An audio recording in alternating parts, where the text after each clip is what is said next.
So guys question here is what is टोट। आपने अपने यूनिवर्सिटीज़ में कॉलेज में इतना तो पढ़ा होगा कि टोट इज़ सिविल रॉन्ग, लेकिन क्वेश्चन इज़ दैट कि what do we mean by that civil wrong. टोट को सिविल रॉन्ग क्यों कहा जाता है? टोट को हम सिविल रॉन्ग इसीलिए कहते हैं क्योंकि इसकी ज़्यादातर प्रॉपर्टीज़ सिविल रॉन्ग के साथ मिलती हैं, ना कि क्रिमिनल रॉन्ग के साथ। Now you might be thinking कि सिविल रॉन्ग अपने आप में क्या है, how it is different from criminal wrong. तो I am telling you very briefly. देखिए, आप जब भी कोई सिविल रॉन्ग कमिट करते हैं तो आपको उसके लिए पनिश नहीं किया जाता, लेकिन जब आप क्रिमिनल रॉन्ग करते हैं तो वहाँ पे आपको स्टेट की तरफ से पनिश किया जाता है। और दूसरी इम्पॉर्टेंट बात है सिविल रॉन्ग के लिए कि सिविल रॉन्ग में आपको कंपनसेट करना पड़ता है इंजर्ड पार्टी को, उस पार्टी को जिसको लॉस हुआ। अगर आपने किसी का नुकसान किया तो आपको उसको पैसे भर के देने पड़ेंगे। इसे हम कहते हैं कंपनसेशन देना या फिर डैमेजेस देना।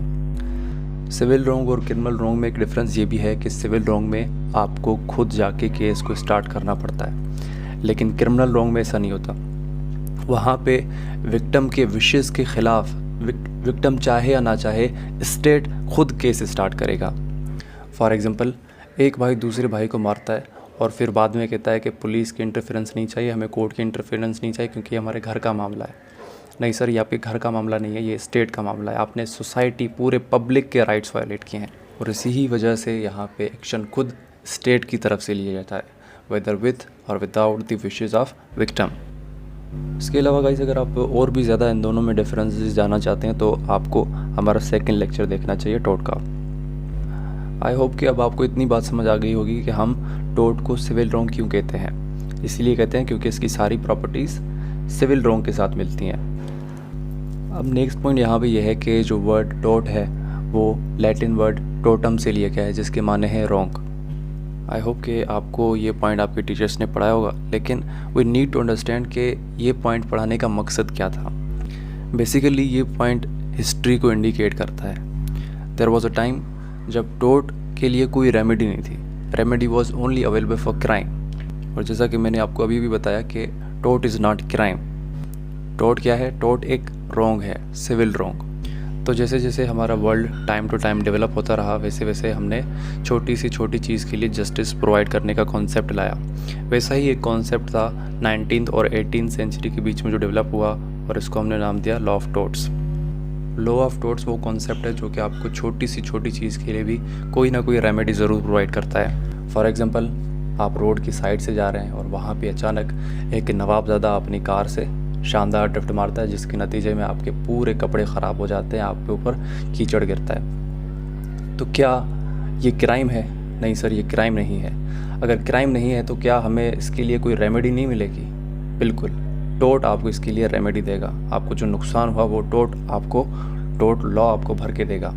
तो कहने का मकसद ये है कि पहले इस तरह की चीज़ों के लिए, ऐसे छोटे छोटे रॉन्ग्स के लिए रेमेडी अवेलेबल नहीं होती थी, इस तरह के रॉन्ग्स के लिए। लेकिन आज मॉडर्न ज़माना हमें हर चीज़ के लिए रेमेडी प्रोवाइड कर रहा है, एंड उसमें से एक कॉन्सेप्ट है लॉ ऑफ टोट्स। अभी गाइस, विनफील्ड्स की डेफिनेशन को पढ़ने के लिए 2-3 और कॉन्सेप्ट समझना ज़रूरी है। फ़िलहाल हम लॉ ऑफ टोट्स के कुछ एग्जांपल देख लेते हैं ताकि आपको कॉन्सेप्ट और भी ज़्यादा अच्छे से क्लियर हो जाए।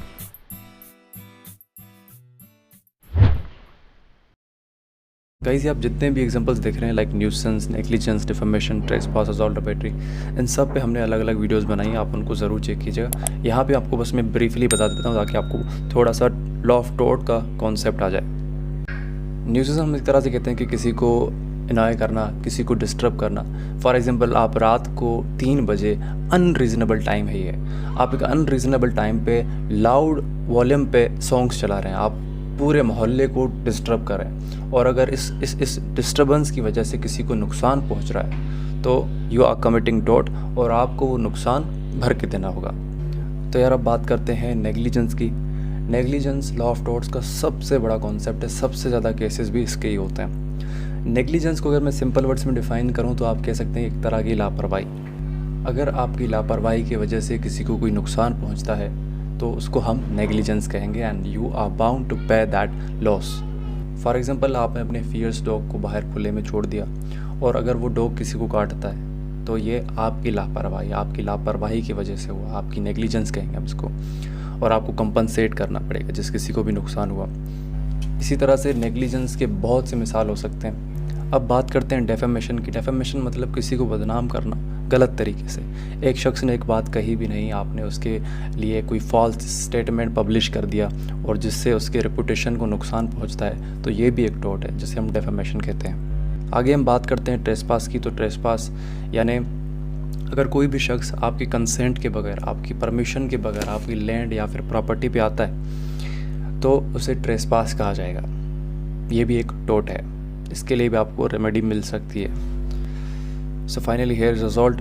असॉल्ट में आपको कोई फिजिकली कुछ टच वच नहीं होता, ठीक है। आपके दिमाग में एक इंटीमेशन होता है कि हाँ भाई मुझ पे अटैक होने वाला है। लाइक आप पे कोई गन पॉइंट करता है तो इट इज़ असॉल्ट। आपकी तरफ कोई पत्थर फेंकता है, इट इज़ असॉल्ट।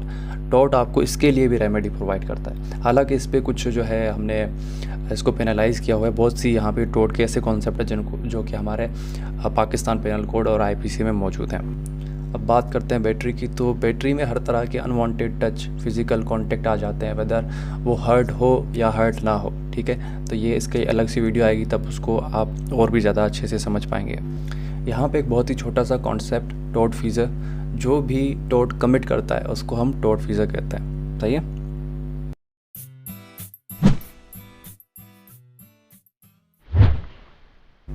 तो guys now here is elements of tort.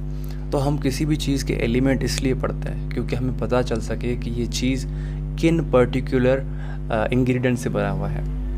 For example we are considering a traditional Pakistani tea. तो आप कहेंगे सर टी के एलिमेंट्स क्या हैं, मैं आपको बताऊंगा। T powder, sugar and milk. यानी टी को बनाने के लिए ये 3 एलिमेंट बहुत ही ज़्यादा ज़रूरी हैं। इसी तरह से टोर्ट के भी 4 एलिमेंट हैं। वो 4 एलिमेंट प्रेजेंट होंगे तभी हम तभी जो है टोर्ट का कॉन्सेप्ट बन पाएगा। यहाँ पे सबसे पहला एलिमेंट है ड्यूटी ऑफ केयर। लॉ ने हम सब पे एक ड्यूटी आयद की है और वो ड्यूटी ये है कि हम अपने एक्ट्स परफॉर्म करते वक्त ये ख्याल रखें कि हमारे एक्ट से किसी दूसरे इंसान को नुकसान ना पहुँचे। लॉ ऑफ टोर्ट्स ने और एक जर्नल लॉ ने हम पे ये ड्यूटी इम्पोज किया है। फॉर एग्ज़ाम्पल आप क्रिकेट खेल रहे हैं तो आपकी ये ड्यूटी है कि आप अपने काम को, अपने गेम को इस तरह से खेलें कि आपकी वजह से किसी दूसरे शख्स को नुकसान ना पहुँचे। ये आपकी ड्यूटी है। तो टोर्ट का फर्स्ट एलिमेंट ये कहता है कि आपकी ड्यूटी का एग्जिस्ट करना नेसेसरी है। अगर आप पे कोई ड्यूटी नहीं है इस तरह की तो आप पर कोई लायबिलिटी भी नहीं है, वो टोर्ट क्रिएट ही नहीं हो सकता। फॉर एग्जांपल 1.5-2 साल का बच्चा रोड पे से घूम रहा है, पता नहीं किसका है, ये आपकी ड्यूटी नहीं कि आप उसको घर पहुंचाएं, ठीक है। और इन केस अगर उस बच्चे का एक्सीडेंट भी हो जाता है तो आपके ऊपर कोई जिम्मेदारी नहीं, आपको लायबल नहीं ठहराया जाएगा इस तरह के टोर्ट के लिए, ठीक है। आपकी ड्यूटी यहाँ पे एग्जिस्ट नहीं करती। लेकिन अगर आप एक पायलट हैं, ठीक है, और आपकी नेग्लिजेंस की वजह से, आपकी गलती की वजह से प्लेन को कुछ हो जाता है तो यहाँ पे आप लायबल हैं, आपको ज़िम्मेदार ठहराया जाएगा। आपकी ड्यूटी थी यहाँ पे कि आप अपने एक्शन को केयरफुली परफॉर्म करते, ठीक है। तो इस तरह से ड्यूटी ऑफ केयर का इस्टेब्लिश होना लाजमी है। सेकंड एलिमेंट कहता है कि आपने ब्रीच किया हो अपनी ड्यूटी को, यानी आपने अपनी ड्यूटी सही तरह से ना निभाई हो। फॉर एग्जांपल कार चलाते वक्त हम सबकी ये ड्यूटी होती है कि हम तमाम रूल्स, रेगुलेशन, सिग्नल्स वगैरह को फॉलो करें, ये हम सबकी ड्यूटी होती है। लेकिन आप क्या कर रहे हैं, ओवर स्पीडिंग कर रहे हैं, अपनी ड्यूटी को ब्रीच कर रहे हैं। तो सेकंड एलिमेंट यही कहता है कि टोर्ट फीजर के लिए ज़रूरी है कि वो अपनी ड्यूटी को ब्रीच करें।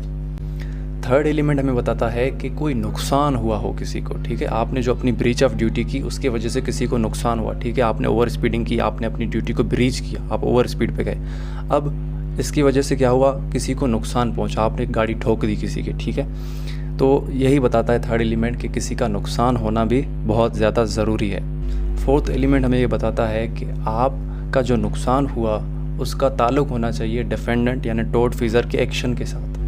जैसे मैं आपसे सवाल पूछता हूँ कि आपका नुकसान क्यों हुआ, तो आपके पास एक जवाब होना चाहिए, जी सर इसने ऐसा किया, इसी की वजह से मेरा नुकसान हुआ।